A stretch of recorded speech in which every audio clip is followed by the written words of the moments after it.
Bienvenidos a Conversaciones con la Universidad. Con ustedes, su presentador, Luis Pulido Ritter.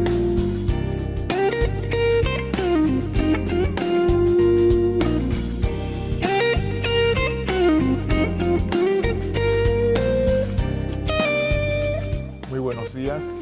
En el día de hoy, en Conversaciones con la Universidad, tenemos la presencia del doctor Aristides Royo Sánchez, 38º presidente de la República de Panamá entre 1978 y 1982, y ha sido además, y fue además, negociador de los tratados Torrijos-Carter, uno de los negociadores de los tratados Torrijos-Carter en 1977. En 1965 fue secretario general de la Procuraduría General de la Nación. En 1973 fue ministro de Educación y hoy día, ¿verdad?, es presidente o director de la Academia Panameña de la Lengua, elegido recientemente. Y es un honor tenerlo aquí, doctor Aristides, licenciado en Derecho y doctor en Derecho, en Conversaciones con la Universidad. Y lo digo porque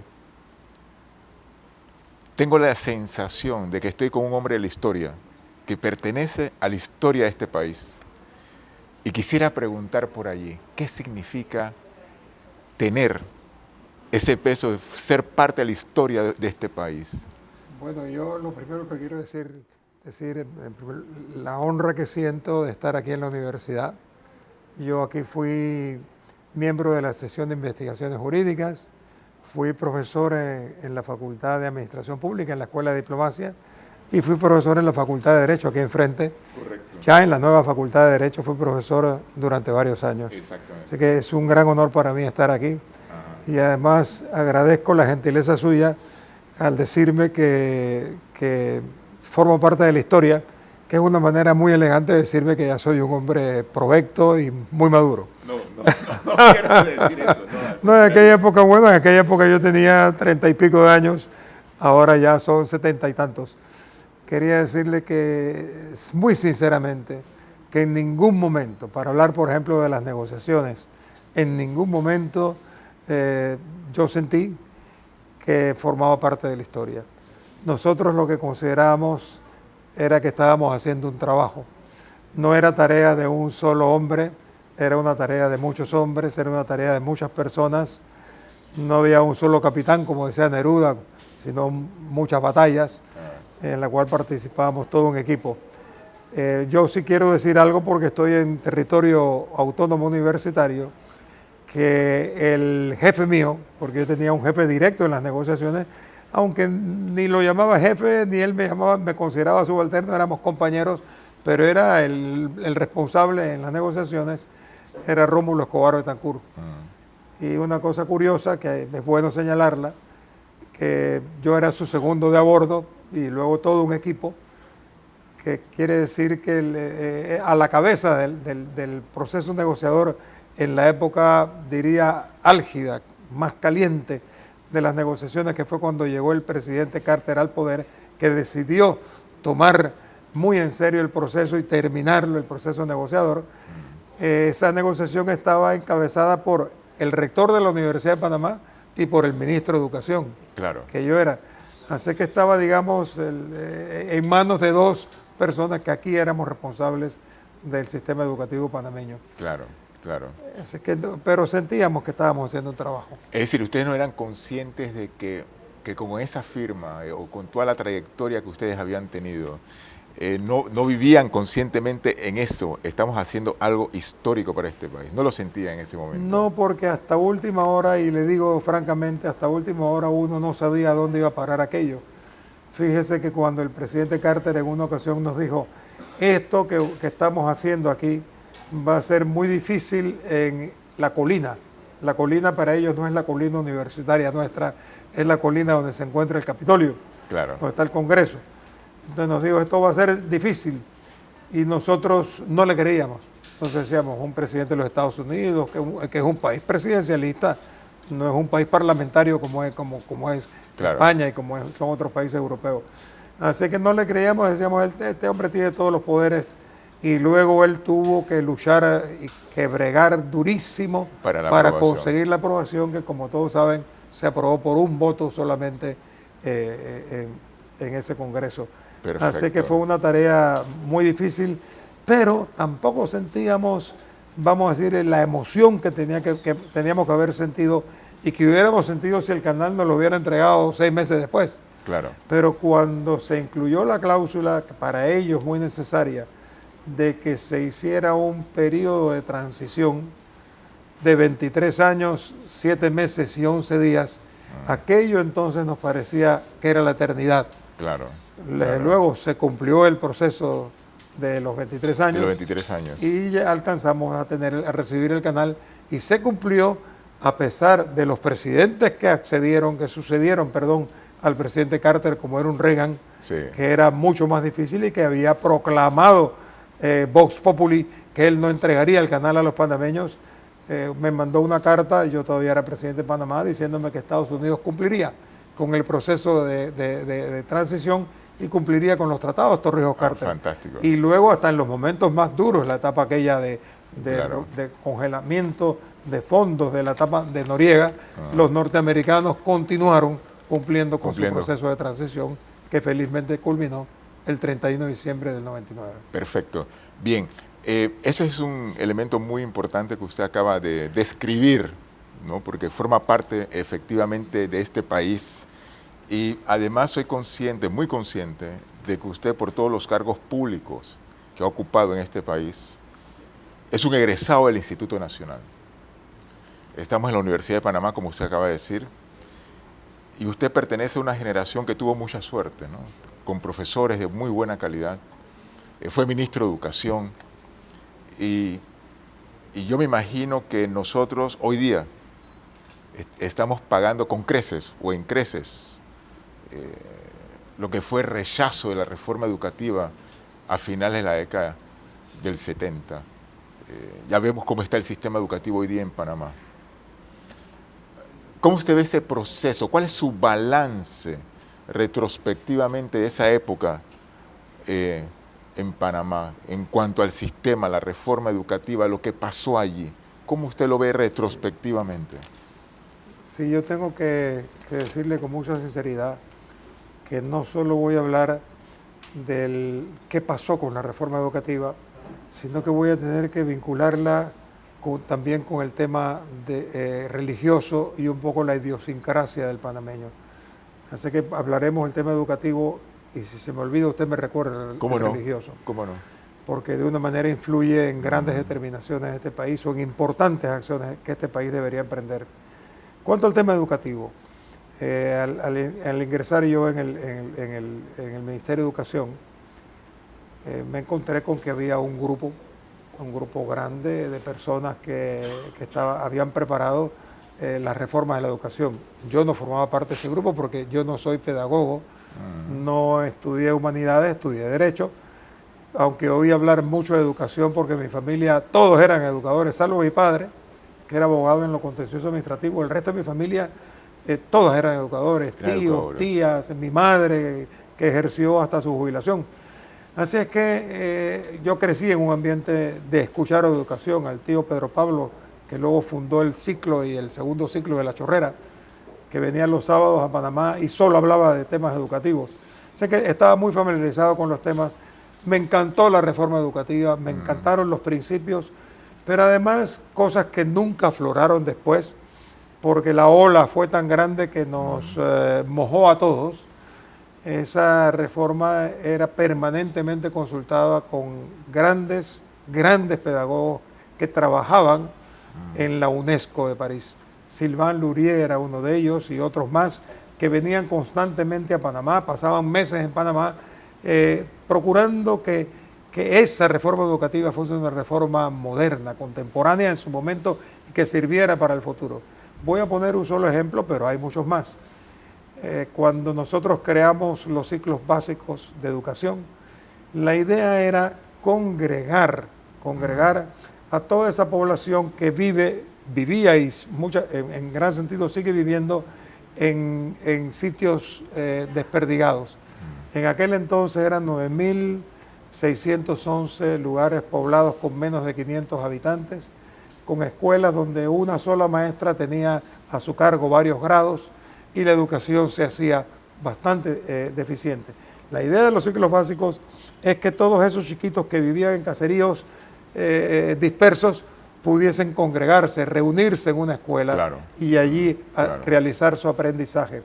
Naturalmente que aquellos ciclos en el campo tenían que darle a los niños, aparte de las matemáticas y las ciencias y la gramática, tenían que enseñarles también otras cosas como la avicultura, la porcinocultura, claro, la silvicultura, es decir, y agricultura, para que esos chiquitos se familiarizasen con el campo. Esos ciclos básicos no solamente recibieron la orientación de la UNESCO, sino el apoyo de Estados Unidos de América. claro. Es decir, porque la AIDE, en entendimiento, en acuerdo con nosotros, contribuyó a la financiación de esos ciclos básicos, y estaban encantados además con la idea. Claro. La principal acusación que se hizo contra la reforma educativa era que nosotros le estábamos quitando la patria potestad a los padres, se la estábamos entregando a esa especie de moloch, a esa especie de monstruo que era el Estado. Además, un Estado acusado por aquellas clases que ya no detentaban el poder, acusaban a la clase que ahora, o a las clases que detentábamos el poder, nos acusaban de comunistas, de izquierdosos, etcétera, etcétera, y que podíamos llevar al comunismo. Y allí fue creciendo aquella olita que se convirtió en enorme, de que la reforma educativa era comunista. Claro. Llegado el momento en que Torrijos se repliega, ordena el repliegue de los militares, que como se verá después de su muerte, ese repliegue terminó, y los militares volvieron a tomar el poder real. Se levantó un movimiento político, porque estaba yo de civil, estábamos civiles mandando, y los coroneles replegados, y el general replegado, siendo nada más comandante. Entonces comenzó una creciente ola política de acusar a la reforma educativa de comunista. No lograron dar nunca una prueba de en qué residía el comunismo de la reforma educativa. Nosotros recibimos opiniones, ojalá que no se me olvide ningún nombre, de Herzl Kleifitz, que era director del Instituto Einstein, que ese sí sabía lo que era comunismo, porque le había tocado vivir en la Polonia comunista durante muchos años antes de la época en que Walesa triunfó y se convirtió en una democracia. Estaba Vicente Bayar, director del Instituto Justo Arosemena, de esos educadores que yo creo que es difícil que el país vuelva a producir. Estaba allí Francisco Céspedes, que escribió libros sobre educación, reconocido no solo en Panamá como un gran educador, sino internacionalmente. Estaba Rafael Eutimio Moscote, que había sido decano de la facultad aquí, hijo de José Dolores Moscote, estudiado en Estados Unidos y un gran educador. En Nueva York. Ese grupo, y hay uno más que se me queda, ese grupo dijo que después de los estudios que habían realizado de la reforma educativa, no encontraban ni siquiera un atisbo de comunismo en esa reforma. Nadie le hizo caso. A mí me pasó un poco, ahora estoy personalizando el tema, me ocurrió un poco lo de Arístides en Grecia, que hicieron una votación que se hacía en una ostra, por eso se llamaba el ostracismo. Si la mayoría de la población firmaban y ponían el nombre de Arístides, quiere decir que lo sacaban, como quien saca la perla o como quien saca el molusco que está insertado en una ostra. Claro. Y él se encuentra con un campesino que está votando, o con un ciudadano, y que ve que está grabando el nombre de Arístides, y le dice: ¿y usted qué tiene contra Arístides?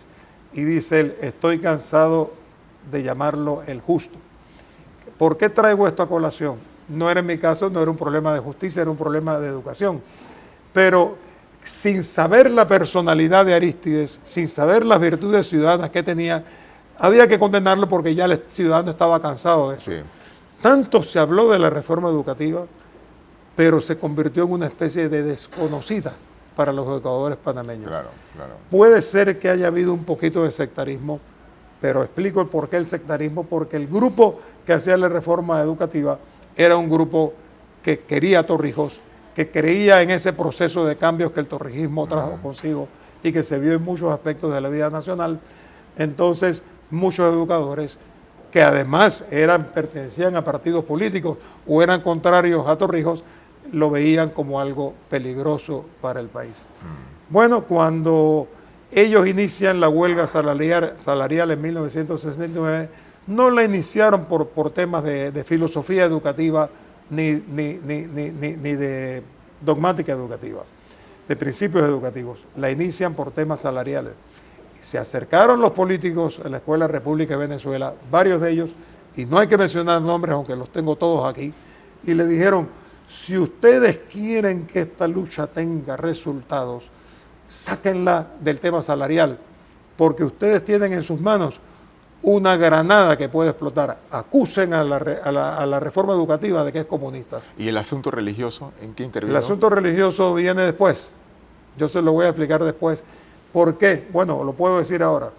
En ese entonces era un tema completamente político. En el tema religioso es que en este país no logramos algunos avances porque la religión se sobrepone.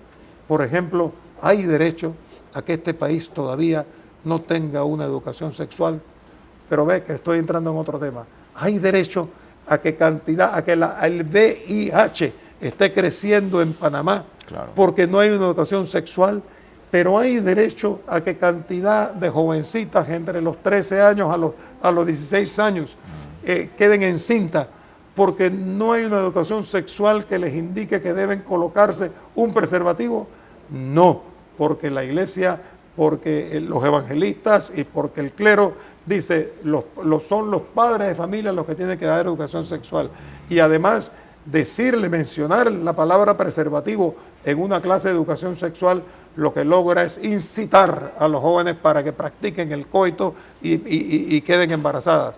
Resultado, aquellos países donde tienen educación sexual y donde hacen propagandas en las calles que solamente dice póntelo, pónselo, no tienen los índices de preñez que tienen desgraciadamente nuestras jovencitas educandas. Claro. Entonces, lo que yo quería comparar es que a veces por una ola no se analizan las cosas en su justo medio, en sus justas proporciones y en lo que realmente se quiere decir o claro, se quiere poner en práctica en un país. Claro, es decir, en ese entonces creo que hay una gran paradoja, ¿no?, de este país, diríamos nuevamente una paradoja histórica. Por un lado, el gran hecho histórico de la firma de los tratados Torrijos-Carter, ¿verdad? Y además, por otra parte, el gran hecho histórico del fracaso de la reforma educativa. Son dos cosas que suceden prácticamente simultáneamente. Por un lado hacia el futuro y por otro lado un freno. Es decir, es una paradoja de la historia de este país. Es una paradoja. Pero déjeme decirle algo. Qué hermoso y qué práctico y qué útil hubiera sido para este país si aquellos educadores que aparte del inicio, que el tema salarial, entraron en la onda educativa para claro, criticar la reforma, caramba, ¿por qué cuando la reforma fue derogada no dijeron vamos a hacer entonces ahora una reforma que no sea comunista, que no sea torrijista, no que sea científica, que respete los principios de la nacionalidad panameña, etcétera, etcétera? No se hizo absolutamente nada. No pasó nada, exactamente. Y cuando llegaron a ser ministros, lo que hicieron fue enfrentarse en problemas con los educadores. Claro, pero no rehicieron una reforma y así nos hemos ido, creo que hasta los tiempos actuales, aunque hay algunos atisbos de que se está haciendo algo. Ese es un gran desastre histórico en este país, lo que es la reforma educativa, y estamos completamente de acuerdo. Pero también me gustaría a otro tema, es decir, conectado con la educación en Panamá. Usted se graduó del Instituto Nacional, según tengo entendido, en el 59. Sí, señor. En el 59 fue director de la Asociación de Estudiantes del Instituto, presidente de la Asociación de Estudiantes del Instituto. Fui secretario de la Asociación Federada, que en ese entonces existían asociaciones federadas en el instituto bastante combativas. Claro. Comenzando en el 58, que salíamos a la calle, en ese sentido era la primera salida fue en solidaridad con los del colegio Rodolfo Chiari, y luego salimos un montón de veces más y tuvimos huelga Y a mí me extraña, pero me extraña sobremanera que cuando se dan casos gravísimos en este país, como el tema de los diputados y el tema del uso de la planilla y de los dineros para los deportes, se haya hecho bien o mal, será tema que habrá que comprobar, pero que eso no motive a los estudiantes del Instituto Nacional que están a 7 minutos de la Asamblea a hacer una manifestación y decirle, esta juventud cree, señores diputados, que ustedes tienen que aclararle al país cómo se usan esos fondos. Claro. Entonces, está viendo en este país como una disminución o un no me importa con sucesos, he citado como ejemplo, pero hay más, con sucesos que pueden ser graves para este país. Claro, pero lo que quería también comentarle, que usted ha escrito un libro que se publicó en el 2009, que se llama así, Instituto Nacional, Recuerdos y Vivencias de una Época. Sin temor a equivocarme, creo que es uno de los pocos políticos, educadores o personalidades como usted que ha escrito o se ha detenido a escribir un libro sobre el Instituto Nacional. Sí. Es uno de los pocos y me pregunto por qué lo hace precisamente usted. Le cuento. Bueno, hay una señora que yo aprecio muchísimo, somos grandes amigos y que me alentó mucho a publicar mi libro que se llama Leida Pinilla. Ella era Leida Pinilla, viuda de Chari, Leida Pinilla. Ella escribió un libro sobre la historia del Instituto Nacional, pero en el mío yo lo que quise dejar sentado es qué era el Instituto Nacional, cómo éramos los estudiantes, qué hacíamos los estudiantes en el verano. Claro, cada grupo haría cosas distintas en el verano, y cómo se desarrollaba la educación, y entonces el libro se divide en 6 capítulos, de primero hasta sexto año, y cómo iba evolucionando la educación en el Instituto Nacional. Cuando nosotros estudiamos allí, tuvimos una fortuna que hoy los estudiantes, ¿ustedes qué colegio son? Del SPI. Bueno, magnífico. Cuando nosotros éramos estudiantes tuvimos una fortuna maravillosa. Es que una gran cantidad de los profesores eran profesores en la Universidad de Panamá. Claro. ¿Por qué? Porque la Universidad de Panamá en ese entonces, salvo medicina, la Universidad de Panamá era totalmente nocturna. Es decir, comenzaba a las 5:15 de la tarde.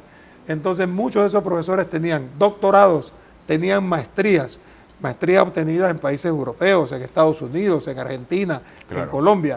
Entonces nosotros tuvimos esa enorme fortuna de tener gente que durante el día estaban con nosotros y a las 4 menos 20, era mañana y tarde, a las 4 menos 20 se iban entonces a dictar clases a la Universidad de Panamá. Recibimos ese enorme beneficio y tuvimos catedráticos que eran enormes catedráticos, no voy a ponerme ahora a mencionar.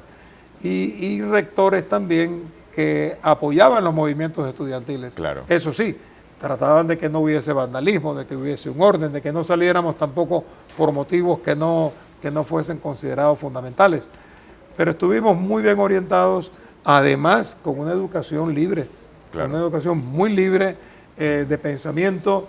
Mientras en algunos colegios religiosos solo se enseñaba la doctrina creacionista de que Dios había creado al mundo en 7 días, descansó al 8º, etcétera, etcétera. A nosotros nos enseñaban las teorías de Darwin sobre la creación del hombre. Eran 2 orientaciones. Eran dos posiciones muy diferentes. Y cuando se nos daba filosofía y cuando se nos daban ética y esto, se planteaban temas que sabemos que en colegios religiosos no se podían ni discutir. Bien, terminemos aquí la primera parte, doctor, y 5 minutos de pausa y volvemos a la segunda parte. Bien, gracias. Muchas gracias. Fundada en 1935, la Universidad de Panamá es la primera institución de estudios superiores de Panamá.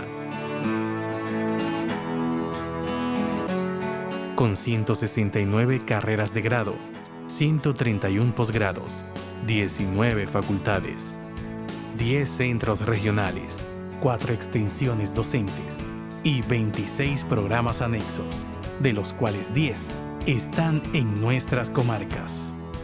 Estamos presentes a nivel nacional y en los centros penitenciarios del país. Nuestra misión es formar profesionales competentes, íntegros, humanistas, innovadores, con conciencia crítica e identidad nacional. Comprometidos en la sostenibilidad ambiental, que contribuyan al desarrollo de una sociedad incluyente y progresista. Fundamentados en los más altos estándares de calidad. Nos visionamos como la principal institución de educación superior del país, líder en excelencia académica, basada en un alto perfil docente, investigación pertinente, internacionalización, desarrollo científico y tecnológico, con carreras debidamente acreditadas y referentes insoslayables para el desarrollo nacional. Somos la Universidad de Panamá.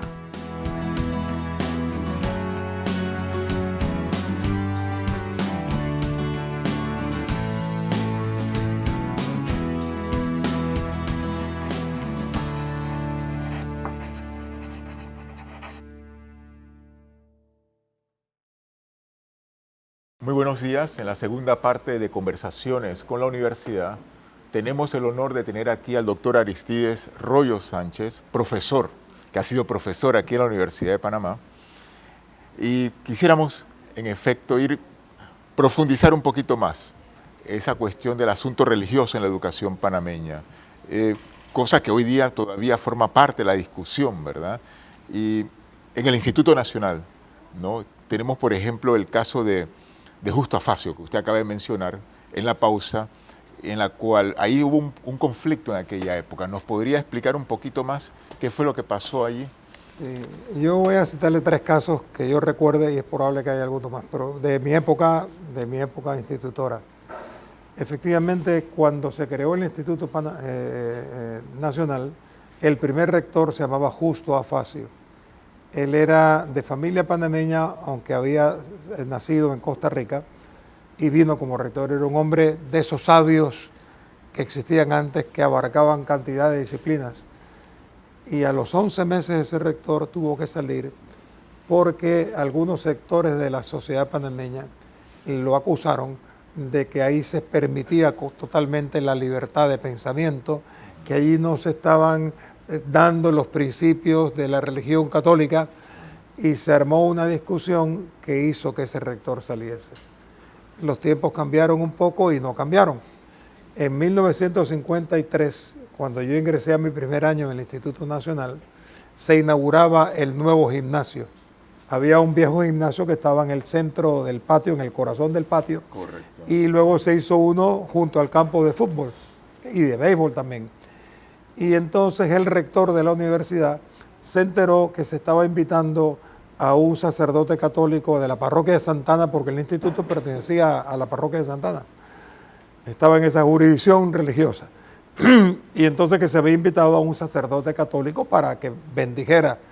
Y el rector Carlos M. Gallegos dijo: si aquí nosotros en el instituto tenemos chiquitos judíos, tenemos chiquitos de religión musulmana, nosotros tenemos chiquitos de religiones protestantes, entonces aquí hay que traer, aparte del sacerdote católico, tenemos que traer aquí a un rabino, tenemos que traer aquí a un imán, tenemos que traer aquí a un pastor, porque aquí tenemos también chiquitos hindúes, había que traer a un sacerdote hindú, porque esta escuela es multirracial, multireligiosa o plurireligiosa, y por lo tanto, vaya ejemplo que se dio. Y luego, sin embargo, al año siguiente, por ahí, con esa onda del macartismo, de persecución a todo lo que oliera a comunista, se le hizo una campaña, la hizo el padre Clavel desde la parroquia de Santana, hizo una campaña en contra de un profesor, de un gran profesor que se llamaba Enrique Carlson. Enrique Carlson, que había publicado un libro de texto de historia que comenzaba con un pensamiento de Robinson. Y el pensamiento de Robinson decía que era más fácil creer que pensar. Entonces por ahí giraba el pensamiento robinsoniano, porque los profetas entonces impartían sus postulados diciéndole a la gente que para salvarse era necesario tener fe, y tener fe era mucho más fácil que pensar. Entonces, por ese pensamiento, y según decía el padre Claver, por lo que enseñaba el profesor Carlson, había que expulsarlo. Y siendo presidente de la República, José Antonio Remón, el profesor Carlson fue expulsado por sus ideas comunistas, cosa que también se hizo con un par de profesores a nivel de la Universidad de Panamá, a nivel de la universidad. Claro. Así es que esos tiempos felizmente han cambiado y hoy en día yo pienso que hay una completa libertad para enseñar o no la religión. Incluso se dice que la religión no hay por qué enseñarla en las escuelas, que eso debe ser educación de la parroquia, del barrio donde se vive, de las familias que decidan ir o no a las iglesias según su religión o a las iglesias de su religión. Claro. Sé que hoy en día esos tiempos han cambiado. Han cambiado. Bien, usted como parte de esa generación del 59, usted, claro, vio todo lo que era la Guerra Fría. Usted fue un testigo de la Guerra Fría. En nuestros países latinoamericanos sabemos el impacto que tuvo la Guerra Fría, el impacto que tuvo la Revolución Cubana en su época, seguramente el impacto también que tuvo la Guerra de Vietnam a principios de la década del 60, la muerte de Kennedy, ¿verdad? En la década, finales de la década del 60, la muerte de Robert Kennedy, de Martin Luther King. Es decir, fue una década bien agitada, la década del 60. Sí, bueno, en la época del 60 perdón. No, sí. Ya yo era universitario. Ya era universitario, correcto, ya no estaba en la universidad. Lo que sí hubo fue la onda que dije antes del macartismo, claro, que siguió incluso el presidente Eisenhower. Una época dura, pero McCarthy tuvo un pésimo fin porque fue incluso expulsado del Congreso porque veía el comunismo por todas partes. Claro. Y luego sí, la relación con Cuba en ese momento por parte de los estudiantes era totalmente contraria al dictador Fulgencio Batista. Correcto. Incluso cuando yo era presidente de la Sociedad de Graduandos, del Instituto Nacional, fui a una reunión con Juanita Castro, que vino a Panamá, pero vinieron varios cubanos, los hermanos Puentes Blanco, un señor Rosell, venían a Panamá para pedir apoyo solidario para que Panamá se solidarizase con la lucha anti-batista que había en Cuba. Fidel estaba allá en la sierra, así que yo creo que absolutamente todos éramos fidelistas, como creo que el pueblo cubano también era todo bienvenida a Fidel.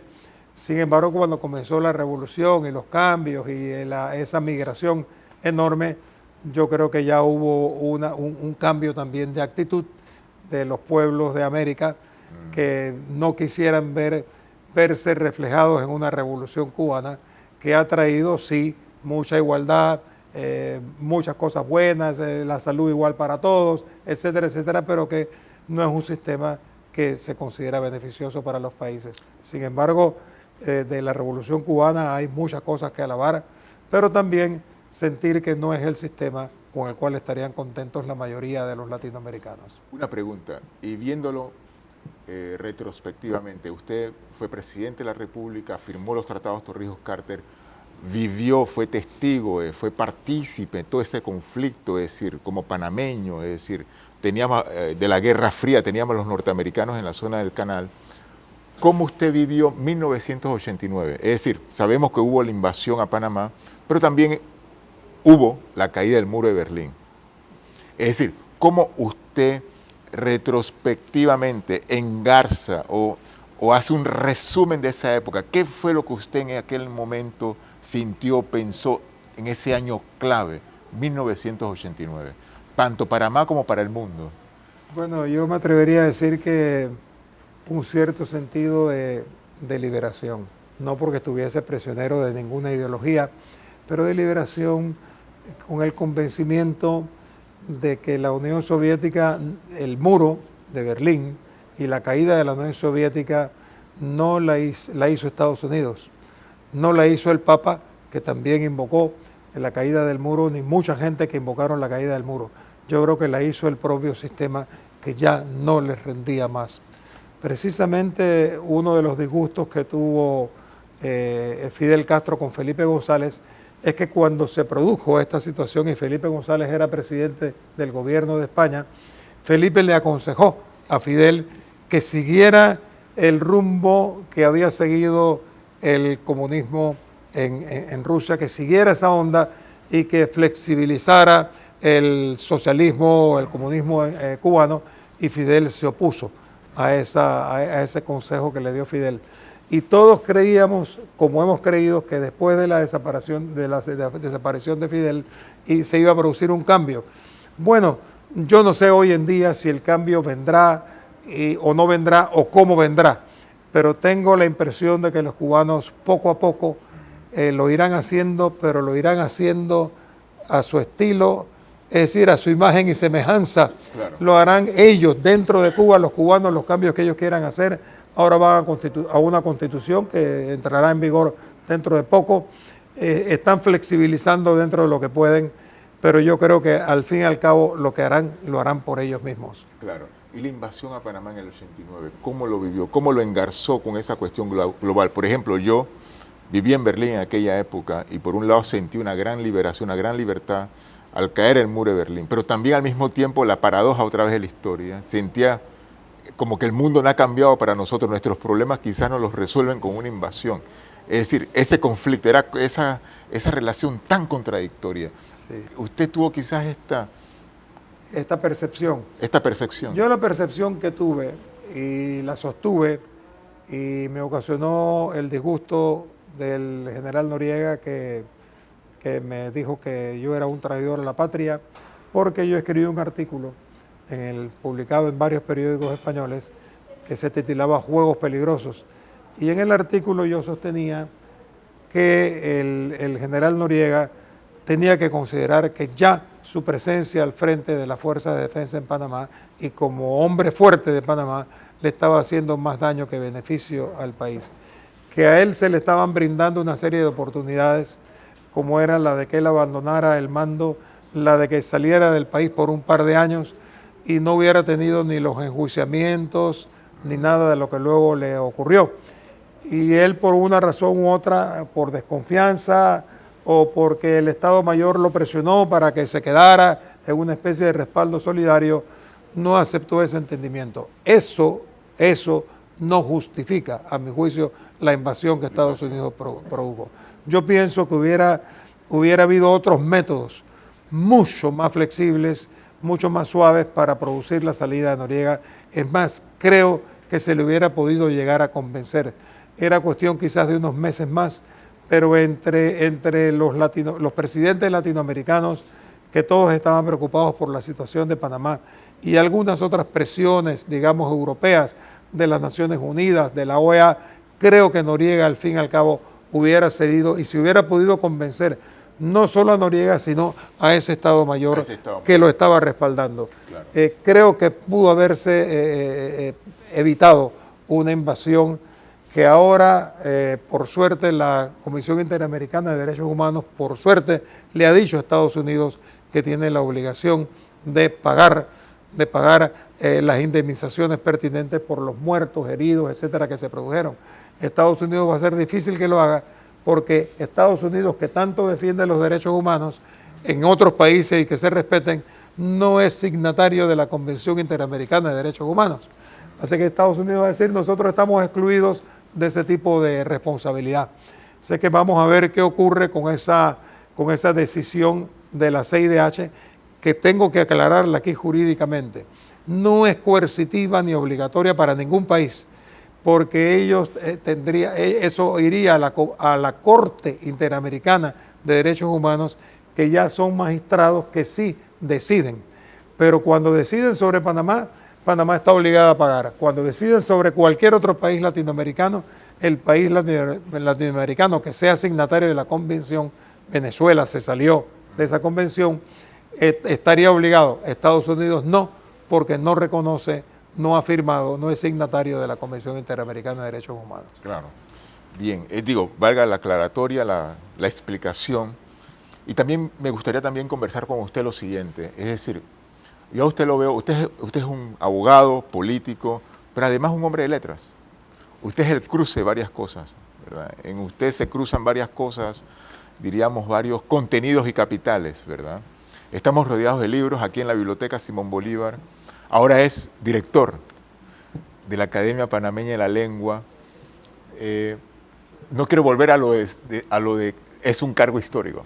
No, no quiero. Es un honor. Es un honor. Es un honor, sí, un honor. Claro, viéndolo en perspectiva, es decir, como director, ¿usted cómo ve la evolución del idioma español, del castellano? Vemos en los Estados Unidos que es el segundo idioma, el español, en los Estados Unidos que se habla mundialmente, cada día más se aprende el español. Es decir, en su nueva función como director, ¿cómo usted ve su rol? Sí. Dentro de ese cambio global, en todo lo que está sucediendo. Sí. Sí, durante mi dirección de la Academia Panameña de la Lengua, nosotros lográramos que ustedes, los jóvenes de este país, y me dirijo ahora a ustedes, los estudiantes, que van a ser profesionales dentro de poco, o lo son ya, que lograra que si ustedes leyeran más, yo me sentiría enormemente satisfecho,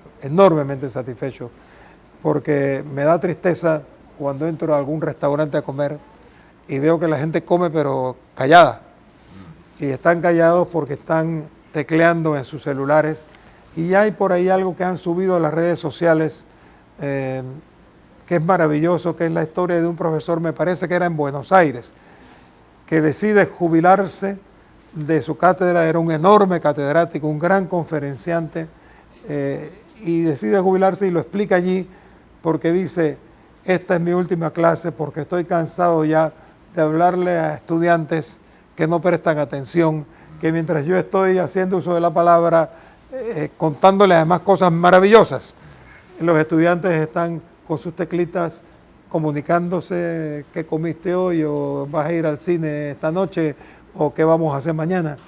Entonces, mientras les están explicando a lo mejor lo que es la concepción del mundo donde a ellos les va a tocar vivir. Si es que a nosotros nos preocupa, y yo les voy a decir algo a los que me acompañan esta mañana, que yo sé que les va a parecer una enorme exageración. Creo que si el panameño cada vez lee menos, va a saber menos y va a entender menos su mundo, pero no el mundo exterior, su mundo interior, el mundo de su trabajo. Si el director de la empresa donde una persona trabaja, el jefe de una pequeña organización, pone por escrito unas instrucciones de cómo hay que restaurar, vamos a poner, un aire acondicionado, si el panameño no está acostumbrado a leer, no va a entender esas instrucciones.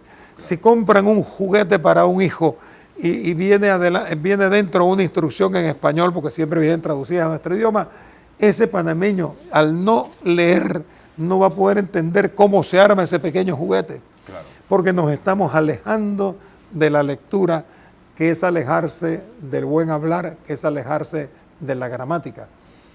Si a mí me dijeran cómo se aprende más, o cómo yo he aprendido a usar mejor el idioma español, por las clases que me dieron en primaria y en secundaria, que tuve grandes profesoras en secundaria, grandes profesoras, si aprendí más por la gramática y por las reglas gramaticales que se me dieron, o he aprendido más por haber leído. Yo tengo que contestar por las lecturas de las que he podido disfrutar y sigo disfrutando en mi vida. Yo siento que amo el idioma y siento que por lo menos, no voy a decir que lo escribo muy bien porque no soy escritor, sí soy lector, pero por lo menos disfruto ese idioma. Entonces la academia, no con dinero, yo creo que hay que ponerle más al ingenio. Yo creo que nosotros tenemos que lograr que el pensum de estudios a nivel secundario sobre todo contenga más lecturas, pero para que contenga más y mejores lecturas, los profesores tienen que amar la lectura, tienen que disponer de su tiempo en sus casas para poderse leer las novelas que luego van a comentar. Y no se imaginan ustedes, estudiantes, el mundo tan rico que encierra la lectura. Si usted tendría que recomendarles un libro a los estudiantes aquí presentes, ahorita mismo, ¿usted qué les recomendaría para que leyeran? Bueno, yo podría decir que el Quijote, pero no voy a decirles que el Quijote, porque para estudiantes muy jóvenes el Quijote habría que verlo con unos años más. Pero a mí me gustaría que leyeran una novela nacional.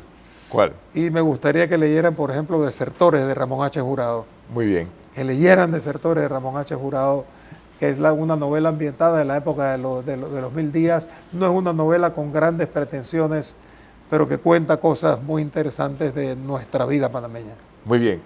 Aquí damos por finalización conversaciones con la universidad y ha sido todo un honor tenerlo usted aquí en la Universidad de Panamá, en la Biblioteca Simón Bolívar, doctor Aristides Royo Sánchez. Un aplauso, por favor. Muchas gracias. Muchas gracias.